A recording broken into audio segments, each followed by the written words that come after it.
नमस्कार दोस्तों, आपको पता है कि चुनाव खत्म हो गया और चुनाव खत्म होने के बाद सभी को इंतजार था कि एग्जिट पोल आएगा और उसमें इंडिया और एनडीए की कांटे की टक्कर देखने को मिलेगी।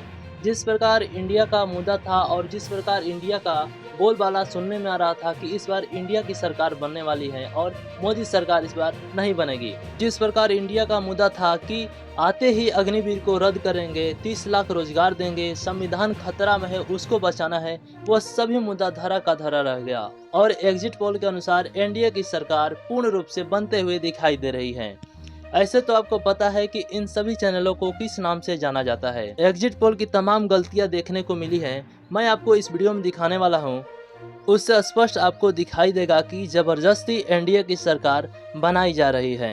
एग्जिट पोल आने से पहले ही विपक्ष के कई नेताओं ने कहा था कि हमें एग्जिट पोल पर ध्यान नहीं देना है क्योंकि एग्जिट पोल गुमराह करेगा।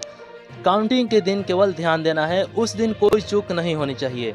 देखिए इस वीडियो में एग्जिट पोल की तमाम गलतियां किस प्रकार आपको एग्जिट पोल में कुमकुम बिनवाल के द्वारा दिखाई गई है। आज तक एक्सिस माई इंडिया ने तमिलनाडु की 39 सीट्स में कांग्रेस को दे दी 13 से 15 सीटें। चलिए कोई नहीं, दरिया दिली दिखाई 13 से 15। यही नहीं, अभी और सुनिए, लेकिन कुछ ज्यादा ही दरिया दिली दिखा दी। क्यों?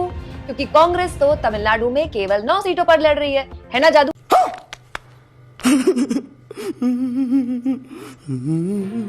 यहाँ आप सोचिए, कांग्रेस लड़ी 9 सीटों पर रही है और यहाँ पर एग्जिट पोल ने दरिया दिली दिखाते हुए सीधे उसको कितनी दी? 13 से 15 सीटें। ये दोस्तों एक दो नहीं, ऐसी गलतियां भीषण है, बस आप नोट करते जाइए।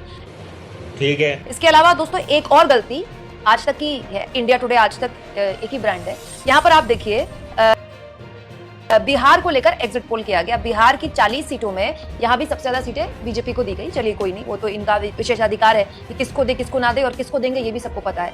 वो क्या तकलीफ है भाई? लेकिन यहाँ देखिए आप एलजेपी को, चिराग पासवान की एलजेपी को एक्सिस माई इंडिया ने कितनी दी है? 4 से 6 सीटें, है ना? इसको देखकर चिराग पासवान कह रहे होंगे मतलब इतना तो मैंने भी नहीं सोचा था, क्योंकि चिराग पासवान लड़ी 5 सीटों पर रहे। जो पार्टी लड़ी 5 सीटों पर रही है, 6 सीटें कहां से दे रहे हो भाई? यही नहीं, अभी और सुनिए। ऊपर से बार्गेनिंग हो गई क्या आपकी पहले से ही? मतलब आप सोचिए कितनी भीषण गलतियां आई हैं। इसके बाद आ जाइए दोस्तों जी न्यूज के एग्जिट पोल में। जी न्यूज का एग्जिट पोल तो और आगे है। मैंने बताइए क्या कर लेंगे दोस्तों हरियाणा में कितनी सीटें हैं? 10 सीटें, है ना? हरियाणा में 10 सीटें हैं और जी न्यूज एनडीए को हरियाणा में 16 से 19 सीटें जितवा रहा है। वो क्या तकलीफ है भाई? मतलब क्या तू क्या है इसका? कोई लॉजिक है? मतलब जिस एनडीए को जिताना है करके आप कुछ भी दे रहे हो। जिस राज्य में सीटें ही 10 हैं, उस राज्य में किस हिसाब से एनडीए को 16 से 19 सीटें दिखाई जा रही हैं? और अभी तो रुको, क्लाइमैक्स अभी बाकी है। हिमाचल में आप देखिए दोस्तों, हिमाचल में टोटल सीटें जो हैं वो 4 सीटें हैं, है ना? हिमाचल में टोटल सीटें 4 हैं और एनडीए को कितनी सीटें दे दी? 6 से 8 सीटें। मतलब क्या मजाक हो रहा है? और अरे हम तो फकीर आदमी हैं, झोला लेके चल पड़ेंगे जी। और इस चुनाव पर और एग्जिट पोल पर आपकी क्या राय है? इस राय को कमेंट बॉक्स में जरूर बताइएगा।